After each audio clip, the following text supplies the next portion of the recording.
Hi friends, welcome back to study classes. तो प्यारे दोस्तों, UGC NET re exam for commerce and management बिल्कुल पास आ चुका है। और अब बारी है कुछ लास्ट मिनट टिप्स की, जो मैं आपके साथ शेयर करना चाहता हूं। तो आइए बिना कुछ टाइम वेस्ट किए बढ़ते हैं हमारी लास्ट मिनट टिप्स के ऊपर। प्यारे दोस्तों, सबसे पहले तो अगर आप ऐसा सोच रहे हैं कि ये वाला पेपर दे या ना दे, तैयारी अभी पूरी नहीं है, अंदर से डर बहुत लग रहा है, ऐसा मन में फीलिंग आ रहा है कि अरे ये पेपर छोड़ देते हैं, अगली बार जाके और अच्छा तैयारी से पेपर देंगे, अगला पेपर कौन सा दूर है, दिसंबर तो आ ही रहा है। तो ऐसे ख्याल हमेशा आएंगे आपके मन में, ये कोई नई चीज नहीं है या कोई पहली बार आपके मन में ऐसे ख्याल नहीं आ रहे हैं। हर स्टूडेंट के माइंड में ऐसे ख्याल कभी ना कभी आते ही हैं। सो आई वुड स्ट्रांगली रिकमेंड कि जितना भी आपका लेवल ऑफ प्रिपरेशन है, irrespective of your level of preparation, आप एग्जामिनेशन जरूर देकर आओ। आप यहीं पे घर बैठे बैठे हार मत मानो। एक बार पेपर देकर आओगे तो आपको थोड़ा सा आपका लेवल पता चलेगा, थोड़ा सा आपको पता चलेगा कि एग्जामिनेशन हॉल में आप किस तरीके से सवालों को अटेम्प्ट कर पाते हैं, नहीं कर पाते हैं। और अगली बार भी अगर आपको पेपर देना है तो ये काफी अच्छी लर्निंग्स आपको मिलेंगी।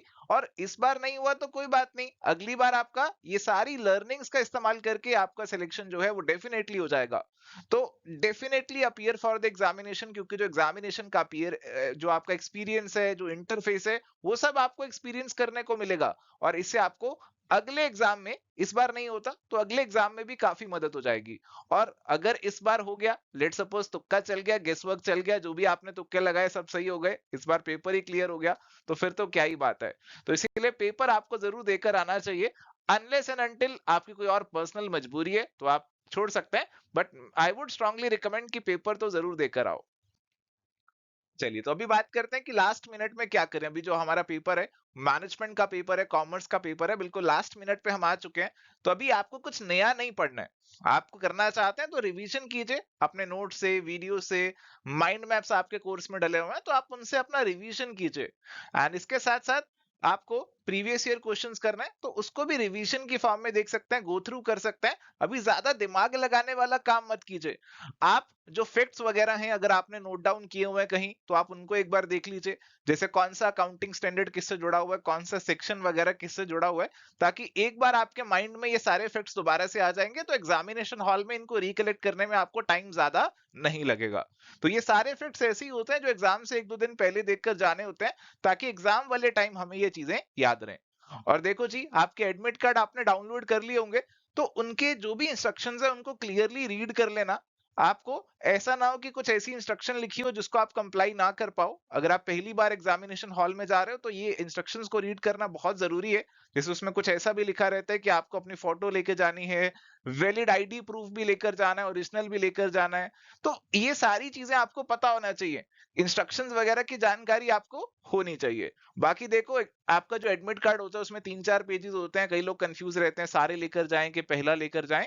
तो सेफर साइड के लिए आप सारे भी लेकर जा सकते हो। तो एडमिट कार्ड के इंस्ट्रक्शंस को एक बार आप जरूर अपने एंड पे रीड कर लेना। कोई ऐसी चीज ऐसी ना हो कि जो वहां रिक्वायर्ड हो और आपकी लेनी रह जाए, तो खामखा वहां पे टेंशन आपकी बढ़ जाएगी।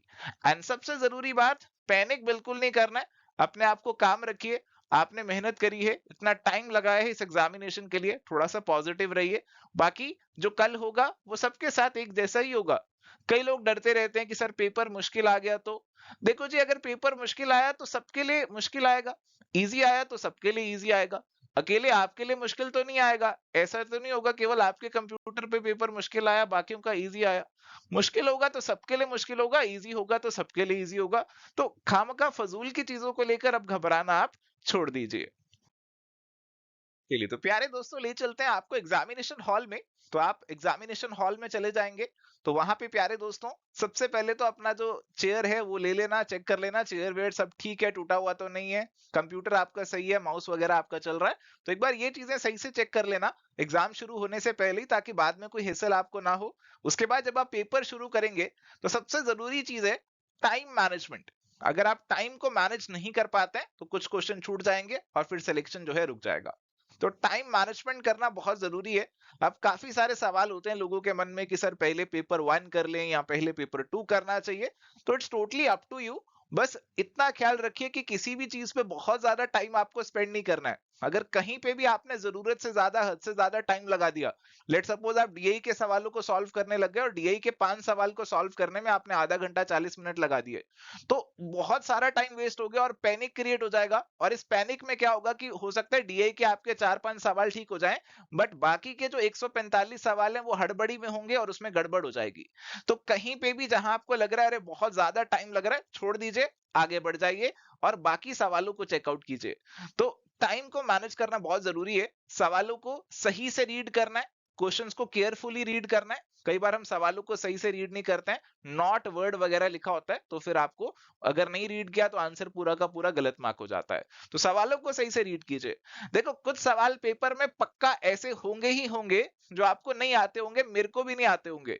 तो ऐसे सवाल एग्जामिनर डालेगा, पक्का डालेगा, ताकि आपके ऊपर एक्स्ट्रा प्रेशर क्रिएट करे, आपका खामखा फजूल का टाइम उन सवालों पे बर्बाद हो जाए और आप टेंशन में आके बाकी का पेपर भी गलत कर दें।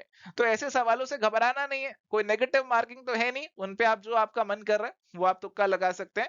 जो सवाल आपको आते हैं उन पे फोकस कीजिए, या जो सवालों की आपको कुछ कुछ नॉलेज है उन पे फोकस कीजिए। एलिमिनेशन मेथड लगाइए, आप एलिमिनेट कीजिए कि क्या आंसर नहीं हो सकता, फिर अल्टीमेटली आप क्लोजेस्ट एक या दो ऑप्शन पे पहुंच जाएंगे और फिर उसमें से आपको चूज करना रहेगा कि कौन सा बेस्ट पॉसिबल आंसर जो जो है होने वाला है। तो एलिमिनेशन मेथड का काफी आप इस्तेमाल कीजिएगा। एंड बाकी एक चीज जरूर ध्यान रखना कि लास्ट में 2 पैसेजेस आते हैं, पैसेजेस डाल दिए जाते हैं आपके पेपर 2 के अंदर भी। पेपर 1 में तो आता है आपको एक पैसेज, पेपर 2 के अंदर भी 2 पैसेजेस आ जाते हैं, तो उनके लिए टाइम जरूर रखना। एक पैसेज आपका सुपर डुपर इजी रहता है और एक पैसेज थोड़ा सा टफ रहता है, तो आपको इनके लिए टाइम रखना है ताकि लास्ट में आप ये पैसेजेस को जरूर अटेम्प्ट कर पाए।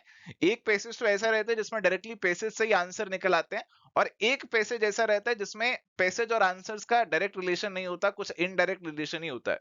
तो जो डायरेक्ट वाला है, इजी वाला पैसेज है, वो तो कम से कम हम जरूर कर पाए, इतना टाइम हमारे पास होना चाहिए।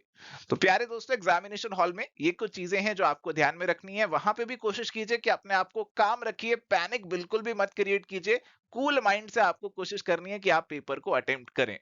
जो भी चीजें आपने पढ़ी हैं अब तक, भरोसा रखिए एग्जामिनेशन हॉल में अगर आप कूल माइंड से बैठे होंगे, रात को प्रॉपर नींद लेकर गए होंगे, अच्छे से सो के गए होंगे पूरी रात, तो आपको वहां पे पक्का याद आएंगी।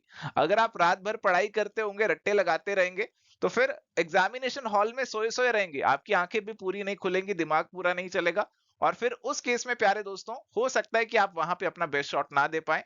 तो इसीलिए थोड़ा सा अभी रिलैक्स कर लीजिए, थोड़ा सा भी अपने आप को मेंटली प्रिपेयर कीजिए, रिलैक्स कीजिए, ताकि एग्जामिनेशन हॉल में आप एक फ्रेश माइंड के साथ वहां पे बैठकर अपने सवालों को अटेम्प्ट करें।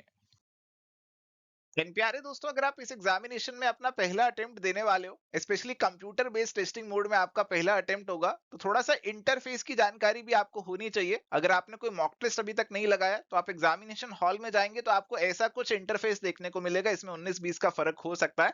तो इसमें आपको क्वेश्चंस दिखेंगे और क्वेश्चंस के साथ में आपको कुछ ऐसे दिखेगा कि आपने कितने क्वेश्चंस को आंसर कर दिया, कितने मार्क फॉर रिव्यू कर रखे हैं, और कितने ऐसे हैं जिनको आपने आंसर नहीं किया।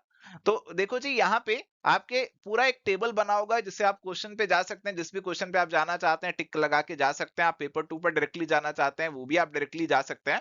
तो अभी ध्यान ये रखना है कि आपके पास अगर किसी क्वेश्चन को आंसर करना है, तो आपको यहाँ पे टिक लगाना है, उसको माउस पे क्लिक करना है, और उसके बाद आपको या तो उसे सेव एंड नेक्स्ट कर देना है, या फिर आप save and mark for review भी कर सकते हो। तो save and mark for review आप उन क्वेश्चंस के लिए यूज कर सकते हो जिनमें एक बार तो आपने आंसर लगा दिया और बाद में आप आंसर को रिविजिट करना चाहते हो, अगर टाइम आपके पास लास्ट में बचता है। तो जो भी आपने सेव एंड मार्क फॉर किए होंगे, मार्क फॉर रिव्यू किए होंगे, answer and mark for review जो आपने किए होंगे, वो इवेल्युएशन में आपके कंसीडर किए जाते हैं। तो किसी भी क्वेश्चन में अगर आपको डाउट है, एक बार अटेम्प्ट जरूर कर देना, टिक जरूर लगा देना और save and mark for review कर देना। Simply mark for review and next मत करना, क्योंकि अगर आप mark for review and next करोगे तो उस केस में फिर आपका आंसर सेव नहीं होता है और फिर आपको उसके नंबर नहीं मिलते हैं। तो टिक लगा के फिर save and mark for review का इस्तेमाल आप ज्यादा से ज्यादा करना, ताकि अगर लास्ट में टाइम नहीं भी मिला तो जो आपने पहले आंसर लगा रखा है, अगर वही सही हुआ तो कम से कम उसके नंबर आपको जरूर मिल जाए। तो ऐसा कुछ इंटरफेस आपको देखने को मिलेगा, ऊपर टाइमर वगैरह भी आपके लिए यहाँ पे जरूर चल रहा होगा। तो इस तरीके से एक बार इसको अच्छे से देख लीजिए। अगर आप थोड़ा सा प्रैक्टिस करना चाहते हैं कंप्यूटर बेस्ड टेस्टिंग फॉर्मेट में, तो हमारी एवर स्टडी क्लासेस की जो वेबसाइट है या फिर ऐप है, वहां पे जाकर आप हमारा जो फ्री स्नैपशॉट कोर्स है उसमें जाकर एक फ्री मॉक टेस्ट भी लगा सकते हो, जिससे आपको आइडिया लग जाएगा कि किस तरीके से आपको अटेम्प्ट करना होगा। कोशिश कीजिए कि लैपटॉप या अगर कंप्यूटर का जुगाड़ आप कर सकते हैं, उस पे एक बार लगाकर देखिए, पूरे इंटरफेस को समझने की कोशिश कीजिए, ताकि एग्जामिनेशन हॉल में आपको बिल्कुल नया नया सा ना लगे। प्यारे दोस्तों, अगर आप तैयारी कर रहे हैं जून 2025 या फिर दिसंबर 2024 एग्जामिनेशन की, और आपको इंतजार है कि सर नए कोर्सेज कब आने वाले हैं, तो जैसे ही आपका ये वाला एग्जामिनेशन कंडक्ट हो जाएगा, तो हमें जो भी फीडबैक मिलेगा उसके बेसिस पे हम न्यू कोर्सेज को बहुत ही जल्द आपके लिए 2-4 दिन में ही हमारे नए कोर्सेज को लॉन्च कर देंगे, ताकि आप अपना प्रिपरेशन जो है उसे रीस्टार्ट कर सके। तो बहुत ही जल्दी आपको सारी डिटेल्स, प्राइसिंग वगैरह जो है वो मिल जाएंगी, तो थोड़ा सा इंतजार कीजिए, सारी जानकारी आपको बहुत ही जल्दी यहाँ पे मिल जाएगी। सो थैंक यू प्यारे दोस्तों, ये थी जी आज की छोटी सी चर्चा आपके साथ। तो उम्मीद करता हूँ ये लास्ट मिनट टिप्स आपके एग्जामिनेशन के लिए जरूर हेल्पफुल रहेंगी, और एंड में यही बोलूंगा कि एकदम कूल माइंड से पेपर आपको देना है, रिलैक्स रहना है, भरोसा रखिए अपने ऊपर, जो आपने पढ़ाई करी है आपको पक्का से याद आ जाएगी एग्जामिनेशन हॉल में। अच्छे से एग्जाम दीजिए, फोड़ कर आइए।